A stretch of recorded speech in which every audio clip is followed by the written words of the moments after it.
Bismillahirrahmanirrahim. Assalamualaikum warahmatullahi wabarakatuh. Alhamdulillahi rabbil alamin. Hadana ilal islam wa nahana 'anil fahsya'i wal munkari wal bagh la'allana minal muflihin. Ashhadu an la ilaha illallah wahdahu la syarika lah wa ashhadu anna Muhammadan 'abduhu wa rasuluh la nabiyya ba'dah. Allahumma shalli wa sallim ala nabiyil karim Muhammadin sallallahu alaihi wasallam wa ala alihi wa ashabihi wa man tabi'ahu bi ihsanin ila yaumil. Para pemirsa khabar yang dirahmati oleh Allah Subhanahu wa taala. Pertama-tama marilah kita sama-sama mengucapkan puji syukur kepada Allah Subhanahu wa taala yang mana kita masih dipertemukan untuk bertemu di bulan yang mulia ini, yakni bulan Ramadan. Kemudian salawat dan salam tidak lupa kita ucapkan, semoga disampaikan kepada junjungan alam Nabi Muhammad sallallahu alaihi wasallam. Pemirsa khabar yang dirahmati Allah Subhanahu wa taala. Adapun tema kuliah 7 menit kita pada kesempatan kali ini adalah tidak semua yang viral layak dibagikan. Di zaman digital ini, informasi menyebar begitu cepat. Dalam hitungan detik, berita, komentar bisa menjadi viral. Namun sebagai seorang muslim, kita tidak boleh sekedar menjadi penyebar informasi. Kita harus menjadi penyaring informasi. Dan ini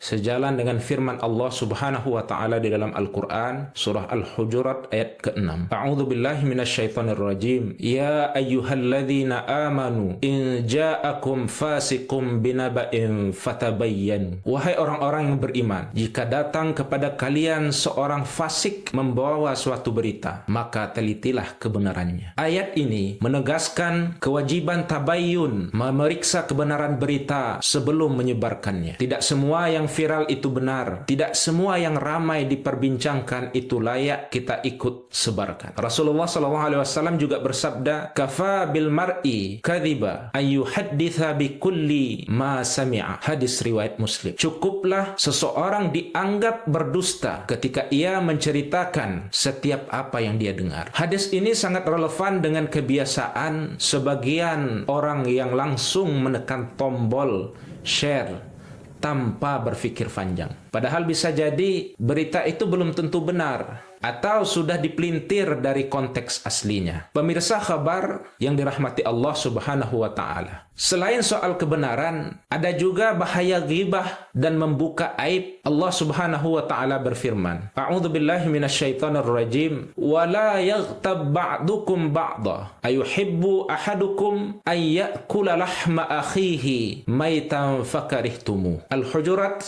ayat ke-12. Dan janganlah sebagian kalian menggunjing sebagian yang lain. Apakah salah seorang di antara kalian suka memakan daging saudaranya yang sudah mati? Maka tentu kalian merasa jijik. Betapa keras perumpamaan dari Allah Subhanahu wa taala tentang ghibah. Namun hari ini banyak aib orang tersebar luas karena satu klik video pertengkaran, kesalahan seseorang, ataupun potongan ceramah yang dipelintir.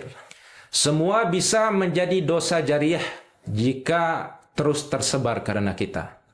Rasulullah sallallahu alaihi wasallam bersabda, "Man kana yu'minu billahi wal yaumil akhir falyaqul khairan aw liyasmut." Hadis riwayat Bukhari Muslim. Barang siapa yang beriman kepada Allah dan hari akhir, maka hendaklah ia berkata baik atau diam. Di era media sosial, berkata bukan hanya dengan lisan, tetapi juga dengan tulisan dan unggahan. Jempol kita bisa menjadi saksi di hari kiamat. Hadirin pemirsa khabar yang dirahmati Allah Subhanahu wa taala. Maka sebelum membagikan sesuatu yang viral, tanyakan pada diri kita, apakah ini benar?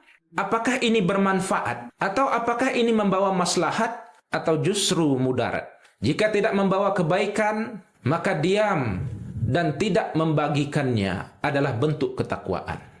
Hadirin pemirsa khabar yang dirahmati Allah Subhanahu wa taala. Semoga Allah Subhanahu wa taala menjaga lisan, hati, dan jempol kita agar selalu berada dalam kebaikan dan kebenaran. Mari kita jadikan media sosial sebagai ladang pahala, bukan ladang dosa.